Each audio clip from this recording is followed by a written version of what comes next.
Jemi rikthyer prapë në Mesditë, vazhdojmë të qëndrojmë në transmetim të drejtë për drejtë. Tani do të fokusohemi tek një tjetër bisedë ku do të flasim për veshjen tek fëmijët në mosha të ndryshme, rëndësia e veshjes që duhet t'i kushtojnë të gjithë prindrit pa diskutim. Tashmë për fat të mirë edhe në Shqipëri, në kryeqytet dhe jo vetëm ka pafund destinacione apo mundësi qoftë për të qepur veshje për fëmijët apo për t'i blerë ato të gatshme. Megjithatë, prindrit duhet të dinë se sa e rëndësishme është veshja që zgjedhin për fëmijët e tyre, komoditeti, higjiena, tendencat, ngjyrat, pse jo veshjet e përditshmërisë dhe veshjet ceremoniale. Do mundohemi t'i ndajmë të gjitha këto me stilistën që ndodhet me mua në studio, Ervisa Mana, të uroj mirëseardhjen në Mesditë. Unë bëra një hapje ku përmenda pak nga ato ndalesa që ne do të bëjmë gjatë bisedës tonë, po do doja ta nisnim pikërisht me rëndësinë që veshja ka. Si tek i rrituri, besoj se edhe tek fëmia, apo jo? Patjetër.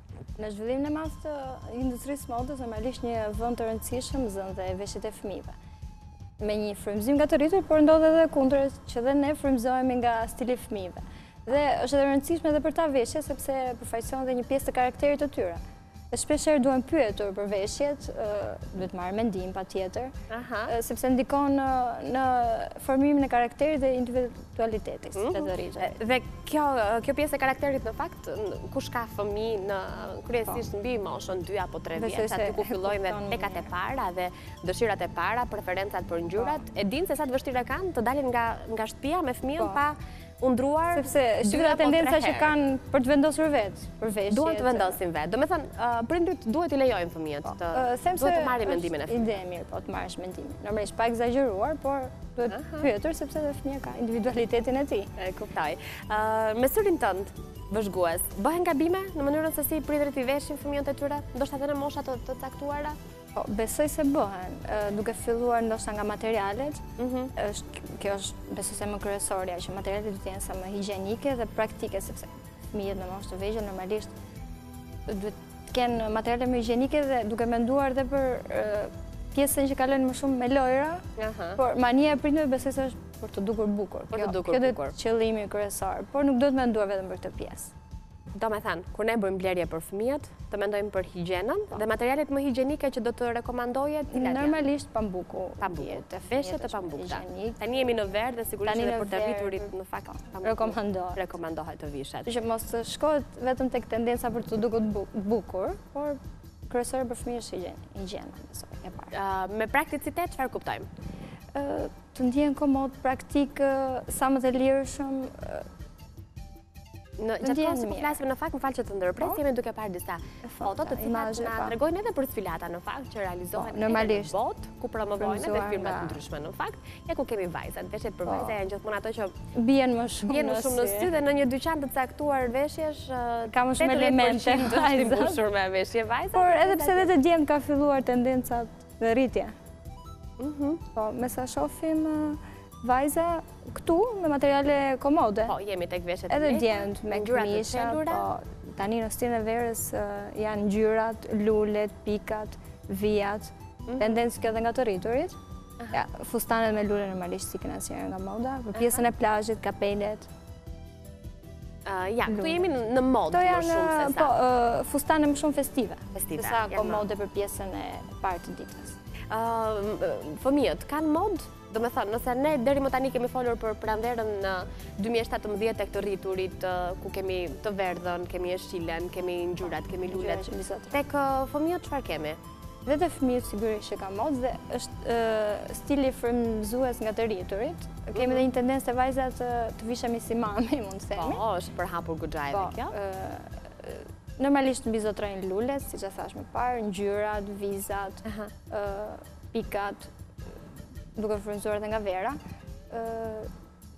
Fustanet e tyllit kemi vënë një tendencë e frymëzuar nga prallat ose stili hirushe. Por ky është më pak komod, është më tepër festiv dhe për aparencën, për dukjen se sa komod për fëmijë.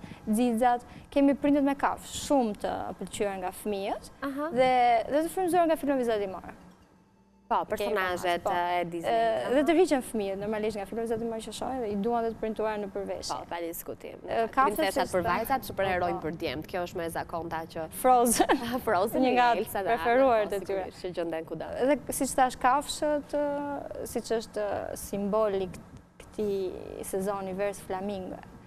pelikani flamingo është kudo, në çdo lloj aksesori. Si të rritur, por edhe të fëmijët çanta, fustane, kudo e shohin. Komardare. Edhe fëmijët kanë dhënë aksesorit e tyre normalisht. Pa diskutim, kapele, çanta, syze, komardare, çdo gjë, mos për pjesën e plazhit, rrobat e banjës. Janë të shumë llojshme. Përmendën fustanet e stilin e porrallave apo të hirushtes, siç ti the. Materialet e tyllit sigurisht që nuk është se janë shumë komode apo jo, janë disi të përditshme në festiv dhe për një dukje, ndoshta për disa foto. Për bërë disa foto dhe vetëm kaq. Ndërkohë që rezervë duhet të menduar prindi që të marrë dhe një veshje komode dhe praktike. Jo, doja të pyesja me që se jemi në prag edhe të sezonit të ceremonive. Janë dasmat, janë festat të ndryshme, janë kaluar festat e kopshit, të mbylljes së shkollës, minimaturat e kështu me radhë, që do thotë ka patur goxha impenjim edhe nga prindrit për t'i veshur. Veshje ceremoniale për fëmijë, apo çfarë do të rekomandoje për një vajzë apo për një djalë që të dukej bukur, pa egzagjerime, se një tjetër problem shumë i madh është edhe kufiri, her pas here shohim vajza prindrit egzagjerojnë e te kalojnë moshën ndoshta. Jo, kjo është vërtet, nuk duhet kalosën përveç faktit praktik, por duhet të jetë në përshtatje me moshën. Në përshtatje me moshën. Materiali, modelet. Do të thotë mosha më e vështirë për të mos e pejkaluar kush është?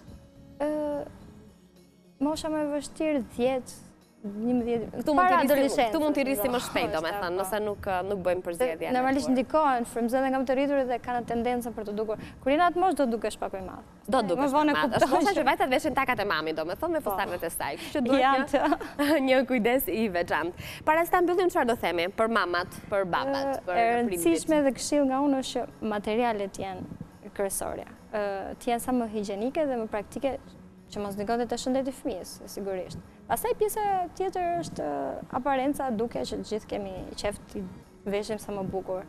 Por të ndihen mirë me veten dhe mos të egzagjerojnë me moshat. Mos të egzagjerohet me moshat. Mjaftueshëm për ta mbyllur këtë bisedë. Të falenderoj që ishe në studio. Faleminderit për bisedën.